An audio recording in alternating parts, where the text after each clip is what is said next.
Yeah.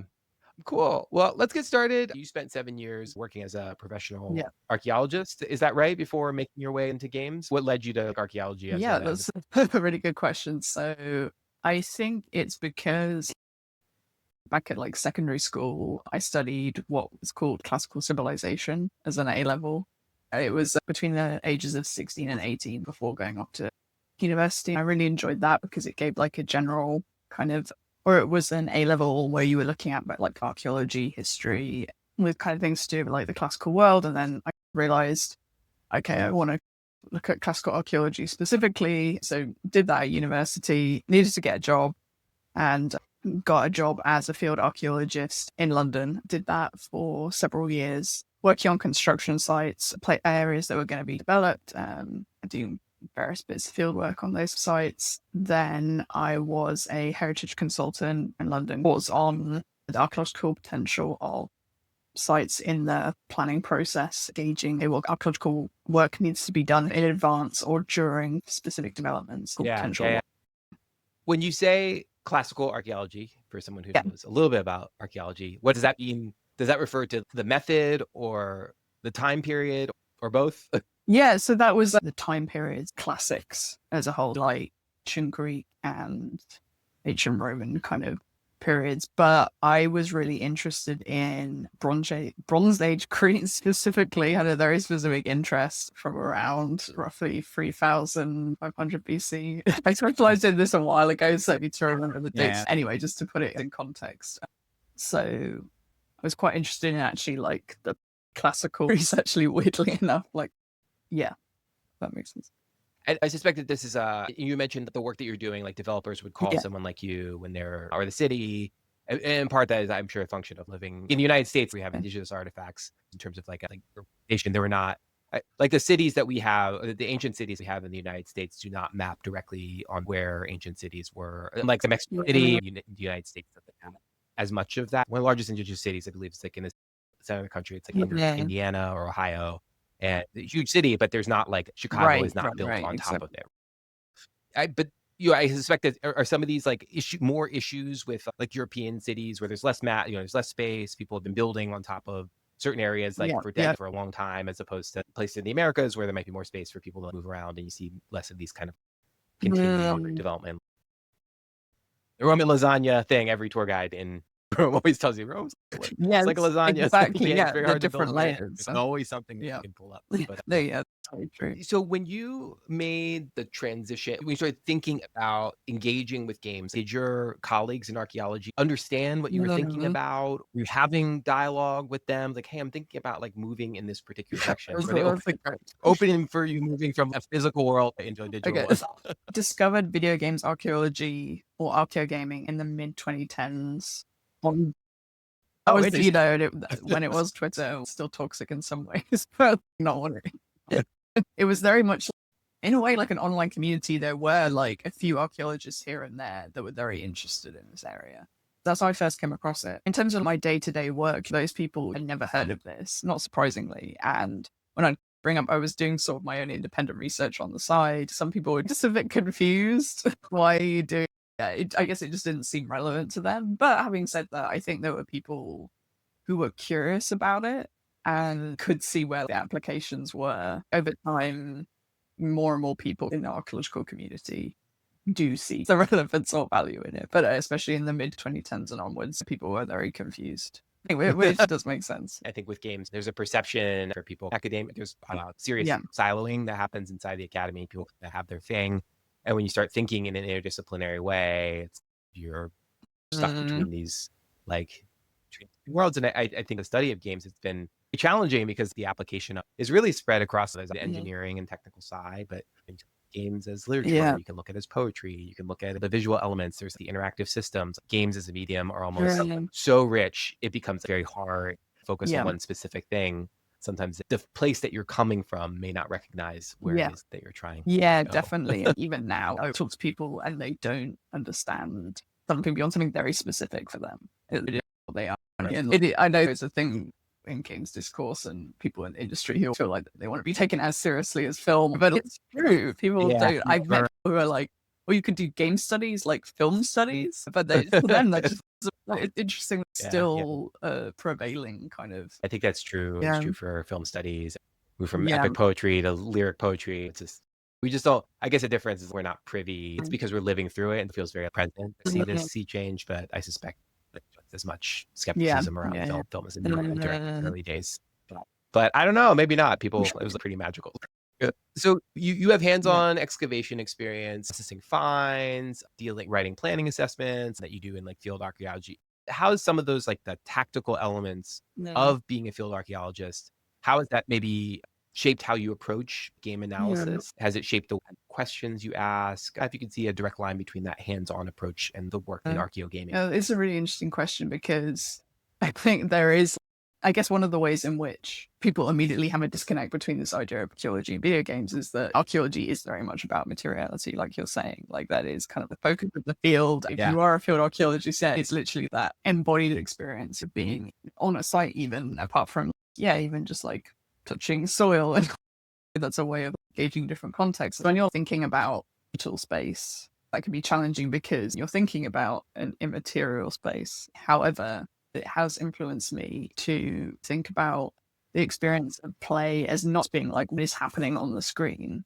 Play always has a context. There's always a person or people playing with hardware, thinking about the specific context in which people access and play these games. What is the materiality of that play, even if it's still very much immaterial in some ways? There's an article by Neil Taylor called The Assemblage of Play, which was very influential for me because she really talks about this idea of like, yeah, well, when we play, there's always an assemblage of the player, the hardware, the software. Time of day are they playing? Like, Temporal. yeah, what else is Right. going on in their life at the same time? How does it form part of the routine of their life? Or how is it influenced by other things that are going on? I think that's something I try and think about a lot. It's always in the back of my mind. Do you feel like it works the other way? That maybe the work that you've been doing in gaming could, in theory, inform, like go the other direction? That maybe informs the way you ask some questions that are not being asked in archaeology. Yeah. I think there's definitely some applications in terms of public archaeology and how we sort of think about engaging the public with archaeology. There's perhaps more obvious ways of discussing that in terms of, okay, like how is ancient Greece depicted in Assassin's Creed Odyssey, which is an important question. I'm not saying that. I feel like the way I'm saying this, like, I guess what I mean is like thinking about, I suppose, I'm thinking it for as I'm talking, so now I feel like I go a bit of a tangent, but something I'm really interested in games is environmental storytelling and how I think that encourages players in a way to be archaeologists because they're interpreting the material culture in this world. And so I feel that maybe suggest ways in which we can maybe engage people in kind of ecological interpretation in playful ways. I feel that it is this field that, its thing is about materiality, how we interpret it. And I don't know, I guess it's a general kind of rambling, but maybe I feel that there's just something there about, yeah. Do you feel like there was a moment where you're training as a field archaeologist, like kind of like something during a process of looking at a game that you're like, oh, this connects directly to my previous training. I'm looking at a game in a way or something in a game that maybe only my eyes with my previous training could see. That's a really good question. I suppose having experience in archaeological excavation and being trained to do it in a structured and meticulous way led me to develop certain methodologies in games, like with the Elden Ring work. It's so much about thinking about how can you record, let's say, messages in the game. Let's say if someone comes back later on, they can maybe reconstruct what you saw, thinking about data collection in a way.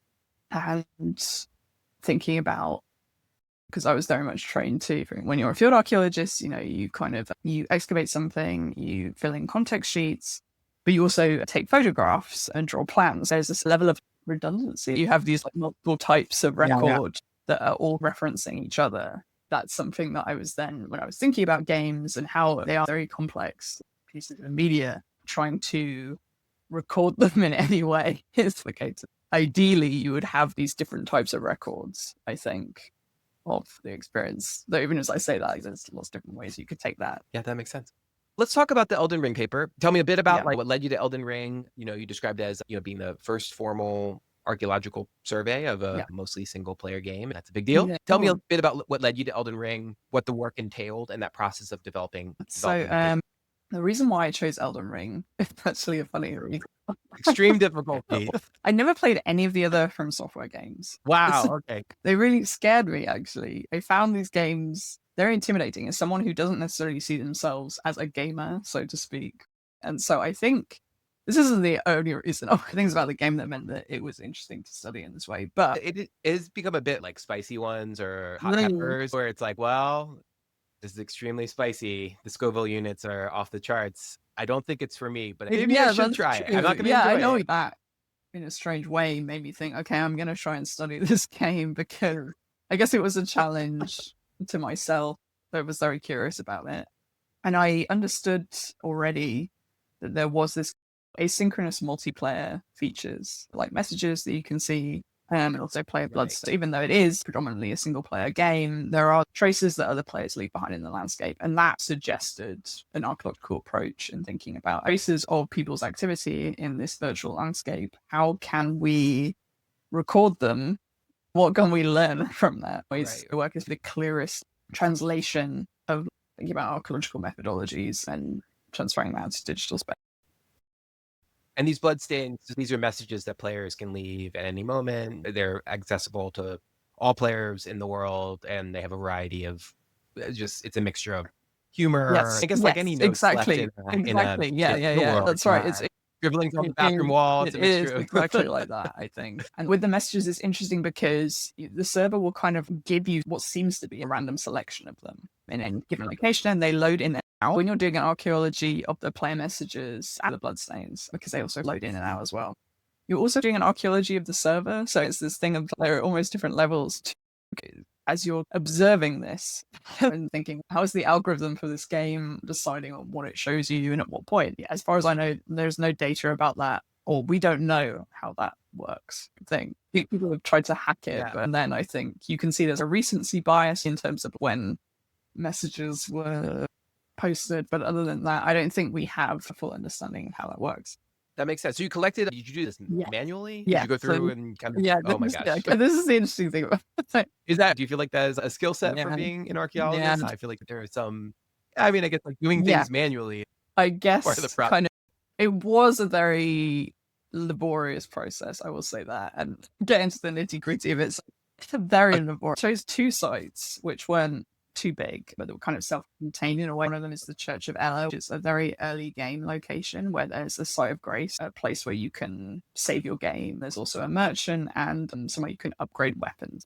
It's an interesting area because it's the first of this kind you encounter as a player, and it feels like a little mini hub like this church. So chose that, and then chose an area inside some catacombs, like a corridor underground, because that felt very contrasting. And there was enemies like, immediately before and after you'd get to this corridor. It felt like a much more intense space. So we were trying to look at sampling two areas that were quite different. I drew a to scale plan of each location. This was done like right around the time when the game first was released. So I want to say March 2022. Didn't use any mods for this, which people have asked about, and I guess that would have made it a lot easier. But then there's problems with using mods being in the online mode and getting banned and all this. I just wanted to see if I could do it. The way I figured out how you could do that is by using the player's foot as a unit of measurement. It does kind of make sense. Yeah. But that meant it was quite laborious to draw it all out. Even going through that process was really interesting. It made me have to be in that space in a very particular way and think about how this church is being constructed, where have they duplicated something here. And so it was a very fine-grained sampling of these two, like looking at a grain of sand in terms of Elden Ring as a whole, right? So of course it's always very limited, but it was always supposed to be a proof of concept and a sample of the game, especially at that particular time when it had just come out. Within these plans, we saw messages and bloodstains, and also had spreadsheets transcribing the contents of the messages, how many times they were praised, so people can vote things in the game, so how many appraisals they get, associated assets, and screenshots. Thinking about these different ways of recording something and having those things interreference each other or support each other later on. Yeah. Were there moments where you're a part of, and correct me if I'm wrong, but previous training as a classical archaeologist, I'm sure part of the comfort there is that there's a tradition. You don't just show up on the site and have to invent all these methods when you show up to it. Whereas something like this, it's like no one's Yeah. There's not an approach. There are some severe constraints in terms of Yeah. access to the code. You're not doing this Yeah. with FromSoft as a company, right? So there's some Mm, limitations there. You have to as a player, but also as an academic. Were there moments where the methodology was yeah. not working the way that you wanted? Because there's so much blank space you're trying to fill in with Yeah. methods on top of trying to figure out the Yeah. Yeah. implications of your And that's research. an interesting thing happened in the process. In archaeology, there's this concept of context. To try and give an example, let's say in the real world, if you were digging and you found like someone had dug a pit, that would have its own context. It's like it's filled, the pit was filled up, there's a reference number. The reason why we have this is because you will build this idea of stratigraphical layers. Generally speaking, something that's further down is older, higher up is younger. Get a bit more recent, it gets more complicated than that, but that's the general idea. If we're thinking about digital space and context, and especially Elden Ring, what does context even mean in this space? Is that a useful thing? I was interested in where we were finding these messages and bloodstains, but even how we were experiencing them as players slash researchers, I guess. Because as we were doing this, we were still players, right? And that's the interesting kind of tension in doing this work, is that you are also thinking about, you're almost sampling your own experience as a player as well. Right. Yeah. I mean, are we seeing these messages and bloodstains filter in and out? Because I quickly realized that like actually the bloodstains would like appear and disappear very rapidly. So it was very difficult to record them because they would just be like going in and out. And it was like, okay, we got to like kind of like record these as a group. And so ended up coming up with like context numbers based on kind of the date in which we'd done specific survey, but then also the number of times that we could observe that there was like what I would call a server refresh or an update in the landscape in that specific area. So if like we'd seen that several more messages had loaded, and if they loaded together, then that would be a separate context. It was trying to adapt the methodology to what it is we are experiencing in the game in a way that made sense. That was definitely very challenging. Even then, it's always this feeling of maybe you could adapt that methodology, and certainly it would need to be adapted to different games. And I think, yeah, that is Right. also another tricky part of it would be different. It's complexity. I suspect with Yeah. archaeology, the difference between doing a site in Fiji, there might be elements of dealing with local communities, considerations with whatever, like local government, resource constraints, like sourcing teams, like getting the size of the thing that you're trying. I suspect Yeah. they're just different, just a different type of improvisation for this type of work. And that way it is similar to archaeology in some ways. It's never just as easy as just showing up and doing your thing. But you talked about this idea of narrative archaeology games. Can you tell me a little bit about that concept and walk through what makes a game specifically that versus games like Assassin's Creed or other games that maybe are, I'm trying to think of, or like Minecraft or something like that has like archaeological elements in them. You tell me about that distinction with a game like Elden Ring that separates it in terms of its relationship to archaeology compared to other games that might have a more passive relationship. Yeah. So this is an interesting one in that I think I used the term generative archaeology games more at the beginning of my PhD, and the reason for that. And some point I realized everyone thought I was talking about generative AI. This is a real problem for me, actually. It's like I have to not talk about it like that anymore because people were confused. I think they thought I was talking about using generative AI. Actually, I'm talking about procedural generation in some cases. It was specific. Right at the beginning, I was looking at procedurally generated content, so algorithmically generated content. I was interested in the idea of games that would encourage the player to interpret environmental storytelling, kind of mentioned that earlier, but also to record what they encountered in the game. Coming back to this idea of games that encourage players to role play as an archaeologist, even if they're not being told that they're role playing as an archaeologist specifically.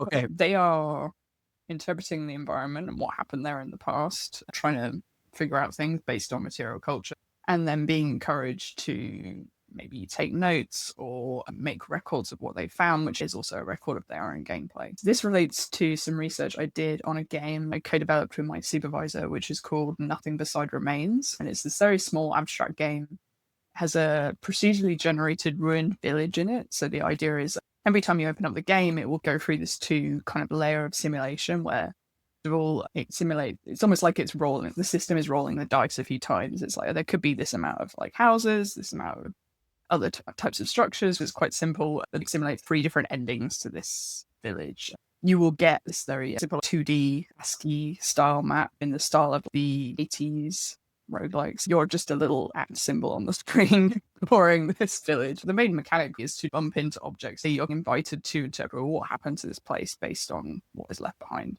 And we did a player study in which we had this online survey. We asked people to play the game and then asked them, yeah, what is your interpretation of what happened to this place? And also, how would you record your gameplay if you wanted to? So, yeah, coming back to those ideas I had with the notion of a generative archaeology game. And that was really, it was absolutely fascinating. The responses we got to even just this, like very limited abstract game. People would come up with theories of things, but it was interesting in how they were tying it back to what they were seeing in the landscape. I'm just fascinated by how players can come up with these emergent storytelling in general. Super interesting, but also people will respond and say, actually, yeah, I did draw a map and that was really helpful for me to try and understand the space. I took notes like this, or I wouldn't take notes because I wasn't interested, which is also very valid. A good example of a game that I would say is a generative archaeology game, or at least in my opinion, but I guess other people would see it as a certain kind of puzzle game, is becoming quite popular. Blueprints is a game that has you exploring this house with different rooms each time. It encourages you to take notes while you play it. The fact that the developers put that in, and that is so much a part of people's experience of that game, is their own note-taking process of trying to figure out what's going on in this space. What are the different environmental clues and what do they mean? And I think that there is this emerging genre of games which people aren't really sure how to refer to. They're kind of puzzle games or deduction games or something like that. Outer Wilds, Curses Over Jinn often brought up in the conversation, those kind of games. Yeah. So I think that those are definitely relevant. Yeah.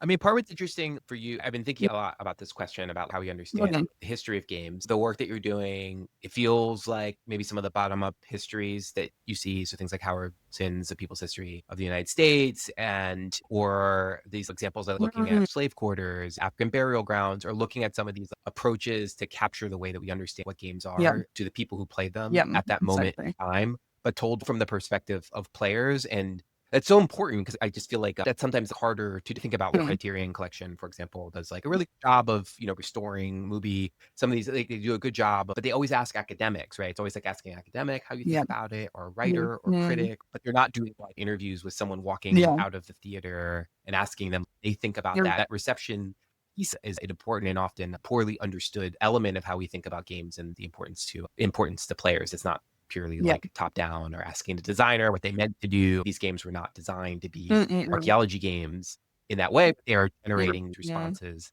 that are archaeological in nature.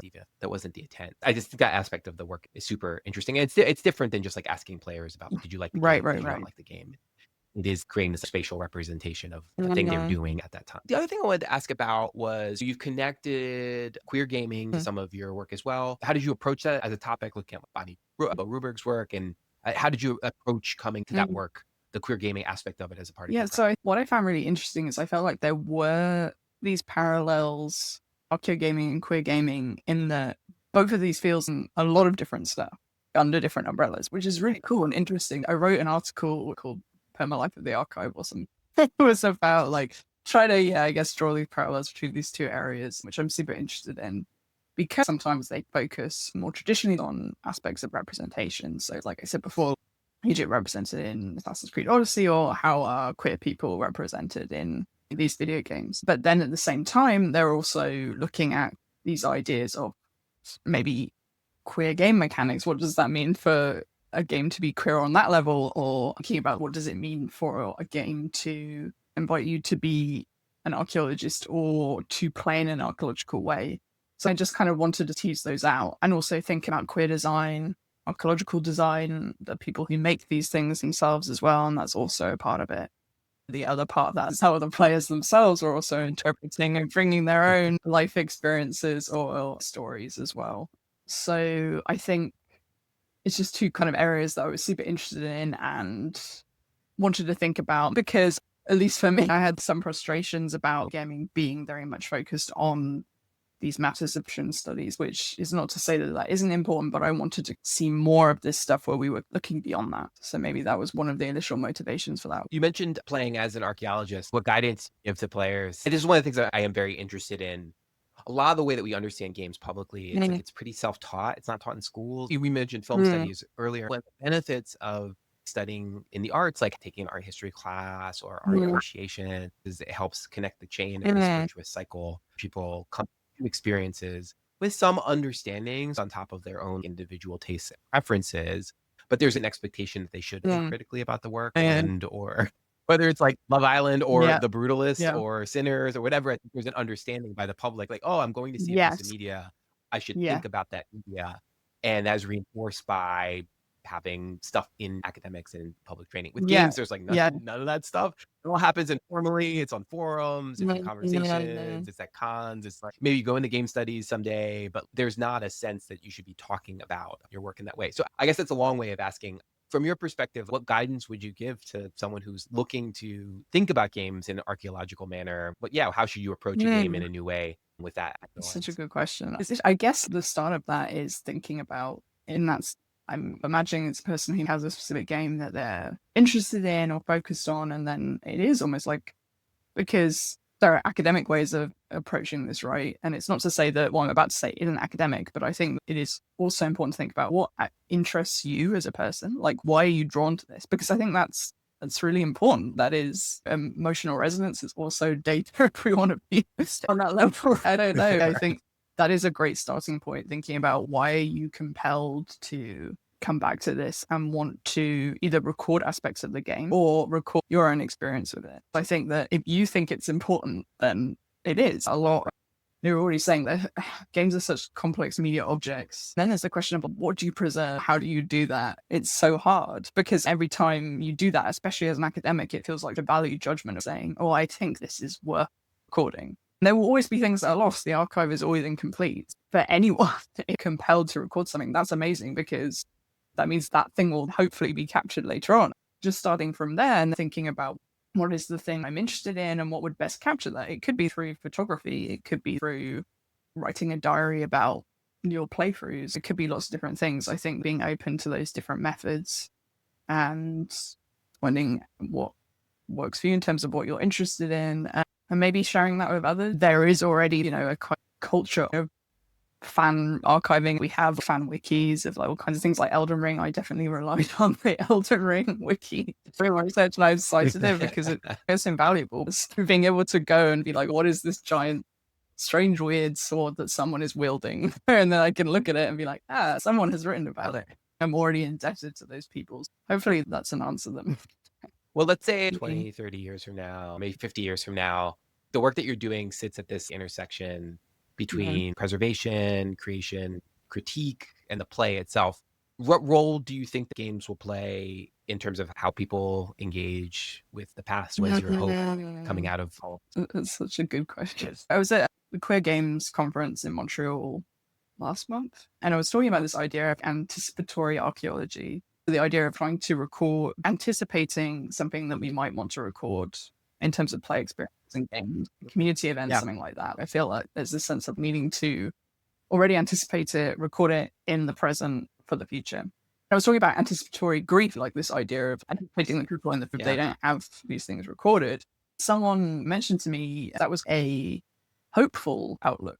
Their point was that you are anticipating there will be a future where people are looking back and valuing those things.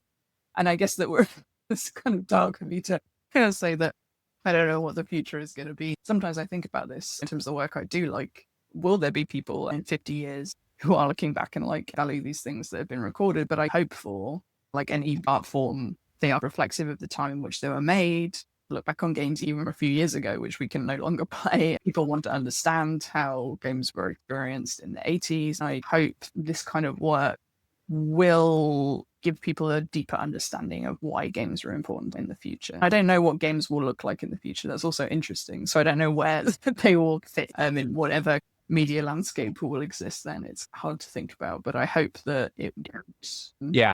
I hope that it will. It's nice to think that people will understand games were so important, but also just how ephemeral and changing those experiences were. Yeah, I really like that. I really like the idea of anticipatory archaeology because you see that sometimes with people who keep Mm, laborious records. Thought that this might be useful to some. There's that story of. Let me see if I can find it. It's this woman, Marion okay. Stokes. Do you know who this is?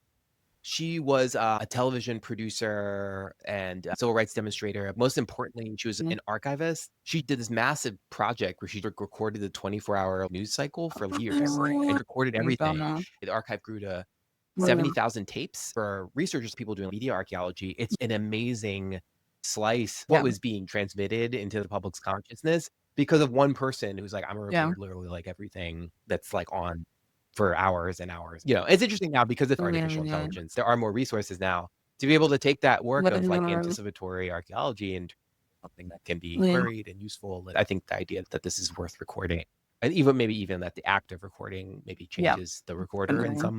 in some way that's Mm. transformational for them, even if it's not, Yeah, if it's lost to yeah, the sands of time someday or whatever. When YouTube doesn't pay their server yeah. bill or whatever, and everything disappears into the ether. Thank you so much for taking time to talk with me. I really enjoyed talking Thank through you. our It work. was really great questions. It was really helpful for me because I was like, oh yeah, differently. All right, let me hit stop here. 1 second.